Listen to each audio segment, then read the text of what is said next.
That storm you're in might not be punishment. It might actually be pursuit. Today, we're going to finally dive into Jonah chapter 1. And what immediately stands out to me is that Jonah doesn't struggle to hear from God. He actually struggles to obey God. The word of the Lord comes to Jonah. The assignment is made clear. Jonah hears it. Go to Nineveh. But instead of going toward Nineveh, Jonah heads in the opposite direction. And honestly, let's be honest. We've all had Jonah moments. Maybe God called you to forgive someone that had hurt you. Or maybe he called you to step into a ministry area you weren't sure of. Maybe he called you to trust him in an area that scared you. The issue usually isn't do we hear God, it is will we surrender to God. Jonah gets on a ship and he heads for Tarshish. And here's the irony.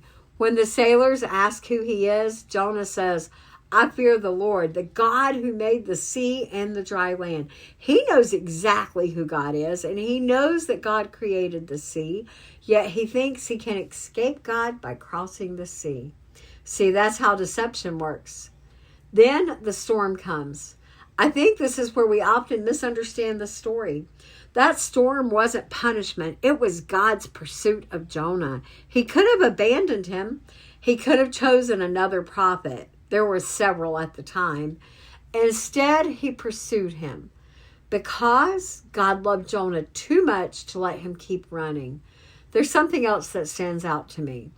Everyone on that ship is panicking. Everyone's praying to their own gods and crying out, hoping to survive, while Jonah is down below, sound asleep. I think that's a picture of spiritual numbness.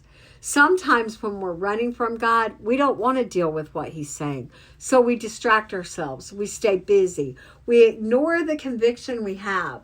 We go to sleep spiritually. The captain wakes Jonah up and says, pray. Eventually the lot falls on Jonah and everyone knows he's the reason for the storm.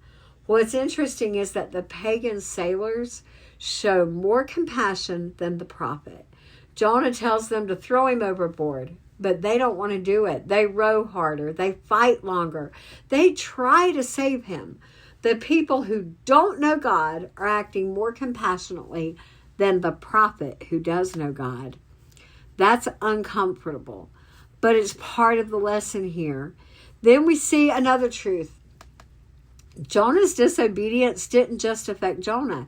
It was affecting everyone else on that ship. The entire crew was caught in the storm.